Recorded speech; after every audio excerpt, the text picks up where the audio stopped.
우리가 대구가 득표율은 몇 등 날지 모르겠는데 오늘 사회는 1등인 것 같아요.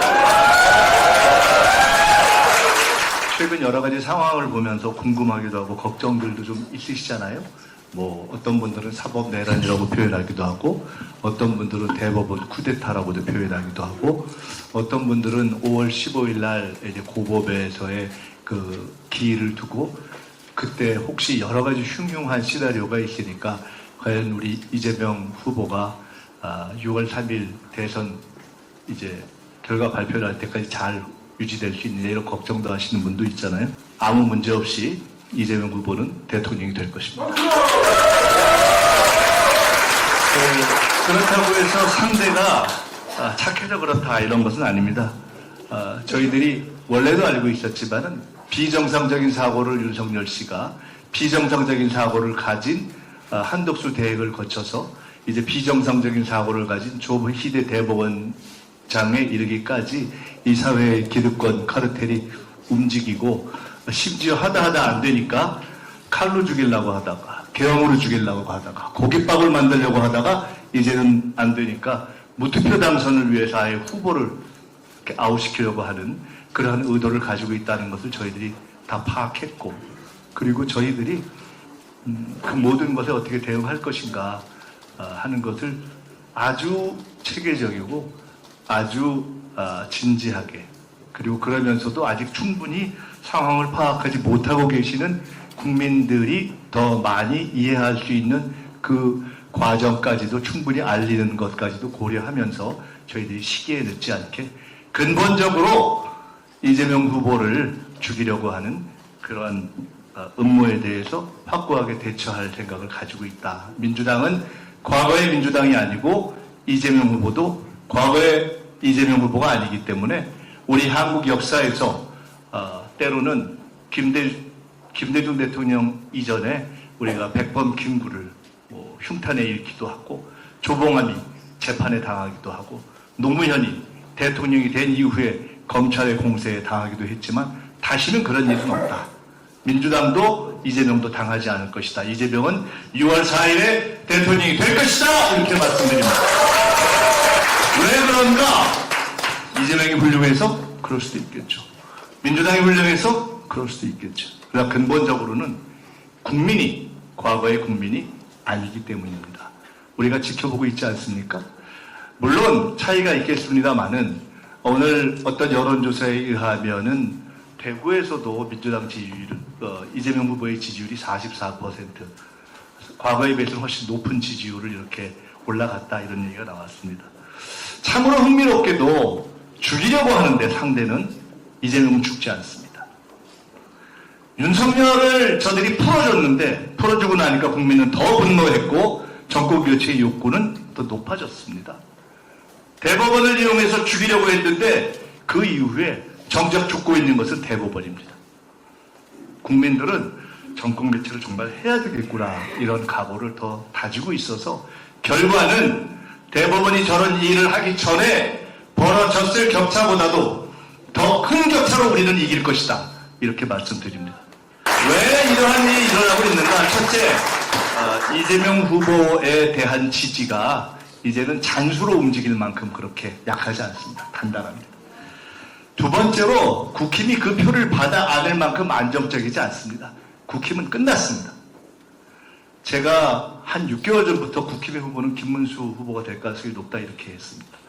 한덕수 대행이 제가 한 2달 전부터 후보로 나올 거다 이렇게 얘기했습니다. 다 그대로 되고 있고 김문수 한덕수의 단일화는 결국 개판이 될 것이다. 그리고 국힘을 갈갈이 찢어놓을 것이다. 지금 오늘 우리가 보고 있는 현상이 바로 그것 아니겠습니까? 권성동 등 당권파가 자기들이 만들어 놓은 후보를 밟고 그것도 대선에 꼭 이기겠다는 생각 때문이 아니라 지더라도 당권이라도 잡겠다고 하는 그러한 세력들의 분파로 갈라지기 시작했다. 국힘은 이제 윤석열의 계엄 쿠데타로 이미 한 번 역사의 심판을 받았지만 이제 그냥 윤석열 파면으로 끝나는 것이 아니라 국힘 스스로 자기들이 서로에게 칼과 창을 던지면서 확실하게 분해될 것이다. 저는 이렇게 확언합니다. 그런데 지지율이 올라가는가? 첫째, 이재명이 바로 TK 출신 아닙니까? 이재명은 민주당에서 최초로 배출해낸 TK 출신 대통령이 될 것입니다. 상황이 그렇습니다. 게다가 대구 경북은 그래도 해방 이후에 산업화의 과정에서 지금까지 권력을 끊임없이 배출해내온 그러한 중심의식, 주의의식이 있는 것 아닙니까? 원래부터 민주화의 전통도 있었고 산업화를 만들어냈고 지금까지 주의의식이 있었던 대구 경북이 이제 시대의 중심이 될 정권교체를 시대가 요구하고 있는데 기왕이면 대구 경북 출신의 이재명이 대통령이 되는데 대구 경북이 이재명과 함께하지 않을 이유가 아무것도 없지 않습니까? 저는 김대중 대통령 때 정치를 시작했습니다. 김대중 대통령이 되실 때 바로 그 선거 한 달 내내 바로 옆자리에 타고 다녔던 초선 의원이었습니다. 김대중, 김종필, 박태준 세 분의 연합을 지켜봤고 그때 박태준과 김대중을 연결하는 담당이었습니다. 그때 첫 정권교체를 이룬 후에 제가 대구 경북 지역에서 우리 민주정부가 집권했을 때 어떻게 변화했는가를 저 나름대로 깊이는 모르지만 지켜본 경험이 있습니다. 김대중 정부 때 우리는 처음 정권교체를 했습니다. 그때만 해도 우리 내의 역량이 집권을 하거나 또는 이 지역에서 책임을 맡을 만큼 많은 인재들을 배출하지 못했습니다. 그래서 김중권 비서실장이라든가 또는 많은 그 이전에 여권에 있던 분들을 모셔와서 일을 했습니다. 그것이 국민 통합에는 도움이 됐습니다. 그러나 아쉽게도 원래부터 이 지역에서 성장해왔던 어려운 시절을 이겨내왔던 우리 민주진영의 동지들이 성장하는데 크게 사실은 뿌리를 만들어내는 데는 한계가 있었습니다. 어쩔 수 없는 아쉬운 아픔이었습니다. 노무현 대통령 때는 이 지역 출신의 아주 걸출한 민주화운동 출신의 정치인이었던 이강철 수석이 있었습니다. 그러면서 이 대구 경북 지역에 대한 애정을 쭉 노력했습니다. 그러나 그 또한 그때에도 한계가 있었습니다. 문재인 정부를 거치면서 많은 노력을 했습니다. 그 시절에도 애썼고 함께했던 분들이 있는데 저는 솔직히 그러나 그 이전의 노력에 비해서 사실은 더 큰 노력이 이루어지거나 더 큰 성과가 우리가 세 번째 집권을 했던 만큼 이루어졌다고 평가하기는 좀 어렵지 않은가 이런 생각을 솔직히 하고 있습니다. 이제 이재명 대통령이 6월 4일에 만들어지면 우리는 이곳 TK에서 과연 민주당이 집권했을 때 어떠한 이제 대구 경북의 발전과 함께 대구 경북에서 함께했던 동지들의 미래를 개척할 것인가 하는 문제에 대해서도 답을 만들어야 하는 저는 그런 숙제가 있다고 봅니다. 오늘 구성되는 선대위원회는 제가 보고 때 오늘 현재 중앙당에서 만들어진 선대위의 중앙선대위 이후에 각 지역에서 만들어지고 있는 선대위의 모범입니다. 숫자는 적지만 최고입니다. 왜? 당에서 오랫동안 중심으로 노력해왔던 당의 중심이 확고하게 서 있습니다. 우리 허소 위원장님께 뜨거운 박수를 부탁드립니다.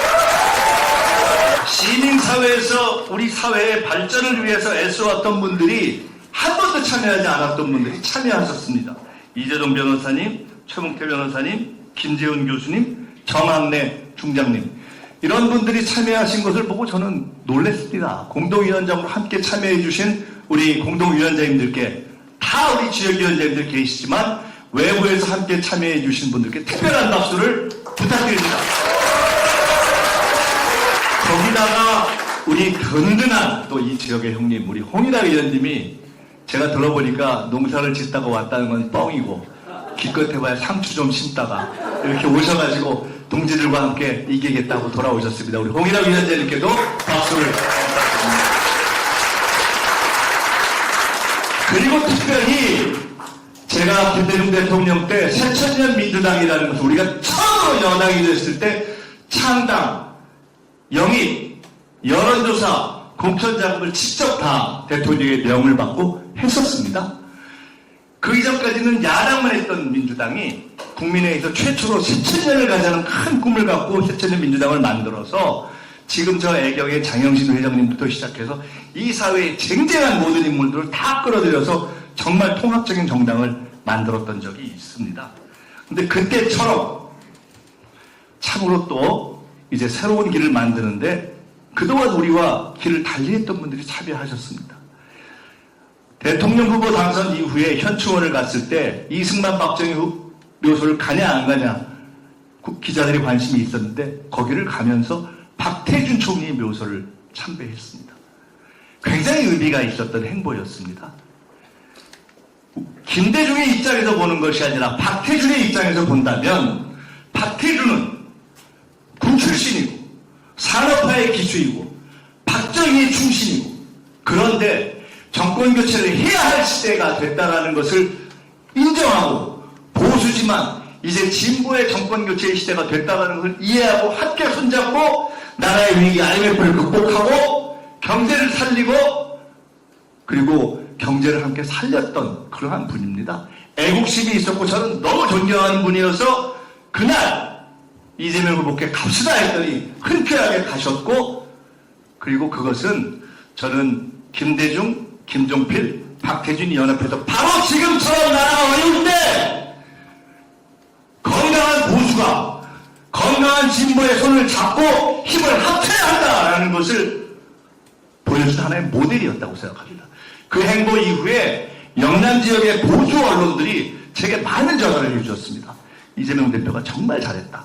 그것과 똑같은 행보, 지금 나라를 살리기 위해서 함께 해야 됐다는 행보와 결단을 해주신 분들이 바로 오늘 여기 와주신 중앙당의 국민대통합위원장이 되신 권오을 위원장님이고 오늘 총괄공동위원장으로 함께 해주신 대구의 딸 최현숙 위원장님이고 그리고 저 뒤에 진짜 대구 경북의 27세이신 우리 신재현 상임 고문님, 우리 상임 고문님이요 잘 아시지만 민주당이 간단한 당이 아닙니다. 70년이 됐고 95세 되신 상임 고문 권영학 고문이 되시고 당대표를 지내지 않은 사람들은 상임 고문의 이름을 올리지 못하는데 대표가 고민하시고 이재명 후보가 고민하셔서 딱 한 분 상임 고문으로 다른 길을 걸어왔던 분 중에 모셨습니다. 왜? 함께해서 대구 경북을 한번 비비보자! 이렇게 해서 3분 모셨습니다. 특별한 박수를 부탁드립니다. 이재명은 당선될 것이고 대구 경북을 뒤집을 겁니다. 그냥 뒤집는 것이 아니라 반드시 승리하고 발전시킬 것입니다. 저는 이재명 대표와 함께 앞으로의 일을 자주 이야기합니다. 최근에 나왔던 얘기가 이런 것이 있습니다. 대표께서 중도 보수를 말씀하셨는데 그냥 한 번 선거를 치르기 위해서가 아니라 우리 사회가 우리나라가 진짜 변하고 있다. 중도와 보수로 가줘야 한다. 스펙트럼을 넓혀줄 수밖에 없다. 이게 민주당의 숙제다. 그리고 이제는 70년대가 아니지 않느냐. 선진국의 초입에 달했기 때문에 민주당이 그 역할을 해줘야 되고 그 역할을 좀 할까 했던 국민의힘이 저기 가버렸으니까 민주당이 중도 보수의 스펙트럼을 넓혀야 한다. 옳은 판단 아닙니까? 두 번째로 대표님께 말씀드립니다. 민주당이 배출한 PK 출신 대통령이 2분 계셨습니다. 노무현, 문재인. 때로는 부산, 울산, 경남에서 다 승리해 보기도 하고 또 자체적인 실수로 또 거기서 다시 어려움을 겪기도 하고 있습니다. 지금은 그것을 조정하는 과정에 있습니다. 이재명은 아까도 말씀드렸듯이 민주당이 배출해낸 저기에 내 마음속 대통령으로 4번째 걸린 TK가 만들어낸 대통령이 될 것입니다. 그래서 제가 부탁드렸습니다. 앞으로 당선되면 5년 내에 이 대구 경북의 흔적을 확실하게 만들자. 그 흔적은 대구 경북의 발전이 될 것이고 대구 경북에 우리가 함께했던 동지들의 또 발전이 될 것이고 그리고 대구 경북 정치를 올바로 바로잡는 것이 될 것입니다. 오늘은 작지만 역사적인 날이 될 것입니다. 분명히 기억할 것입니다. 앞으로의 역사는 대구 경북이 오늘부터 뒤집혀지기 시작했다.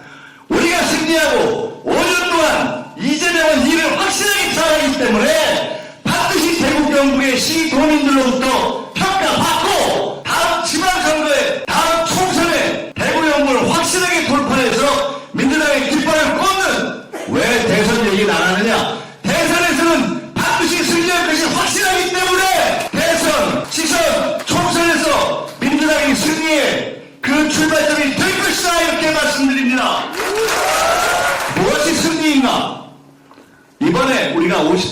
넘기지 못할 수 있습니다. 그러나 분명한 것은 국민의힘이 얻었던 표와 우리 민주당이 이곳 대구에서 얻었던 표 전국 다 해서 누가 가장 더 많이 성장하는 걸 한번 봐라. 인생은 얼마만큼 올라갔느냐가 아니라 그 이전보다 얼마만큼 더 노력해서 올렸느냐 그 승부 아닙니까? 대구는 오늘은 사회자만 1등이지만 끝나는 날에는 가장 많은 득표율의 성공과 신장으로 이 지역의 국힘이 가장 많이 표가 떨어졌구나 그걸 납득하게 할 것이다. 마지막 말씀을 부탁드립니다. 우린 단합해야 합니다. 우리가 갈 길이 멉니다. 승리의 시간도 멀었습니다. 시작일 뿐입니다. 어떻게 한 집안의 식구도 다른데 수십 년 동안 민주당만 한 사람과 한 번도 민주당을 안 해본 시민사회에서만 계셨던 분과 내내 다른 당을 했던 분들이 똑같이 하겠습니까? 같으면 이상한 거 아닙니까? 그러나 우리는 왜 오늘 이 자리에 모였습니까? 딱 하나! 우리의 과거는 다르지만 우리는 현재 생각이 같다. 뭐? 윤석열은 잘못했다. 두 번째, 우리의 미래의 지향도 같다. 이재명을 대통령 만들자. 세 번째, 그래서 우리는 TK를 발전시키고 민주당의 당당한 미래가 돼서 함께 70년 민주당의 미래를 만들어낼 것이다. 그런 각오를 가지고 부족한 것이 있으면 덮어주고 함께하면서 대한민국의 민주당의 모범을 만들어 주십사 하는 부탁을 드립니다. 솔직히 말씀드리면 대한민국의 유일한 정당다운 정당은 민주당밖에 없습니다. 우리는 해공 12기가 처음에 대표로 출발하면 다행입니다. 1955년. 근데 그 중에 모르는 내용들이 계실 겁니다. 해공 12기는 대한민국 역사에서 유일하게 1919년 3.1운동 이후에 만들어졌던 임시헌장, 상해 임시의정원에서 임시헌장, 우리 헌법에 기초가 됐던 임시헌장을 기초하는 데도 참여하셨고 해방 이후에 1948년 헌법을 만드는 데도 참여하셨던 역사적인 인물입니다. 헌법의 뿌리 위에 서 있는 정당, 독립운동의 뿌리 위에 서 있는 정당, 민주화의 뿌리 위에 서 있는 정당, 단 한 명의 대통령도 감옥에 보내지 않은 정당, 민주화의 역사를 이어와서 이제 전 세계가 부러워하는 그러한 세계를 선도하는 매력 있는 민주국가 대한민국을 선도하는 그 역할을 해온 정당이 민주당이고 앞으로도 민주당이 대한민국을 주도하고 세계를 주도할 것입니다.